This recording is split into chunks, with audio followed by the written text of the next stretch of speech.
They say some TV channels don't officially exist. There's no record of them, no schedule, no broadcast license. But if you happen to be channel surfing in the dead of night, they might just find you. This is the story of Channel 103 and the man who discovered it.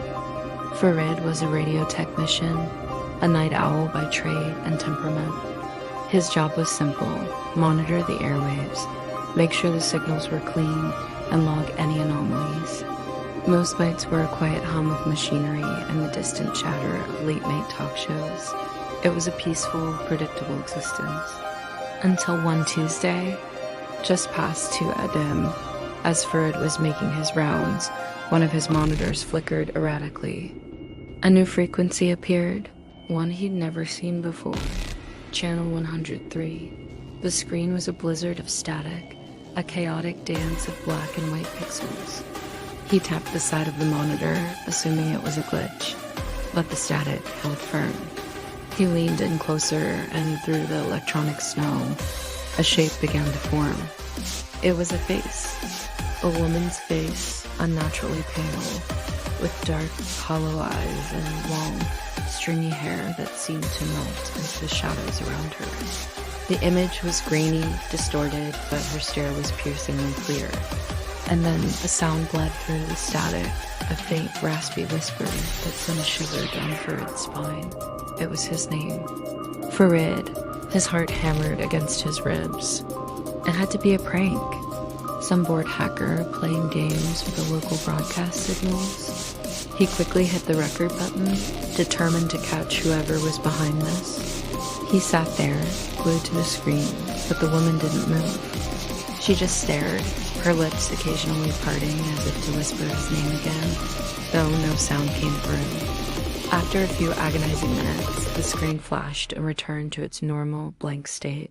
Channel 103 was gone. The next day, Farid felt foolish.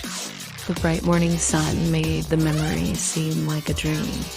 He replayed the recording for his manager, expecting to show him the creepy face and the phantom whisper.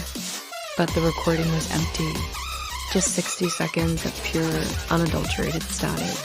His manager laughed it off. Too much caffeine, Farid. Go get some sleep. But Farid knew what he saw. That night, he waited. He set up multiple recording devices, pointed his phone at the monitor, and watched the clock. At exactly 2:13 a.m., it happened again. The flicker, the static. Channel 103. This time, the image was clearer. The woman was closer. He could see the frayed collar of her simple, dark dress. Her eyes seemed wider, more desperate. And the whisper was louder, more insistent. Farid, I see you. He recorded everything, his hands trembling. The broadcast lasted for precisely 1 minute, then vanished. He checked the new recordings. Again, nothing but static. This became his nightly ritual. Every night at 2:13 a.m., Channel 103 would appear. And every night, the woman was a little bit closer to the camera. First, her shoulders came into view. Then, the outline of her hand, clasped tightly in her lap. He could see the texture of the wall behind her, a damp, peeling surface. He stopped telling people, stopped trying to prove it. He knew they wouldn't believe him. The channel was for him and him alone. He became obsessed, sleep-deprived, his life revolving around those 60 seconds of terror. He documented her every appearance in a frantic, scribbled journal. He noticed the mole beneath her left eye, the way one strand of hair always fell across her forehead. He felt a strange, horrifying connection to her. He didn't know what she wanted, but he felt she was coming for him, one frame at a time. 1 week after her first appearance, the broadcast changed. She was so close now that her face filled the entire screen. Her dark, empty eyes stared directly into his. She didn't whisper this time. Her voice was clear, calm, and chillingly intimate. Farid, she said, a faint, unsettling smile playing on her lips. Your frequency is perfect, and then the power in the entire station cut out. Farid was plunged into total darkness, the emergency lights failing to kick in. A deafening blast of static erupted from every single radio and monitor in the room, even the ones that were powered down. It was the sound of channel 103 amplified 1,000 times, and woven into that electronic shriek was the woman's voice. No longer a whisper, but a clear, repeating chant coming from every direction at once. Farid Ahmad, Farid Ahmad, Farid Ahmad. The police were called in the next morning, when Farid didn't check out from his shift.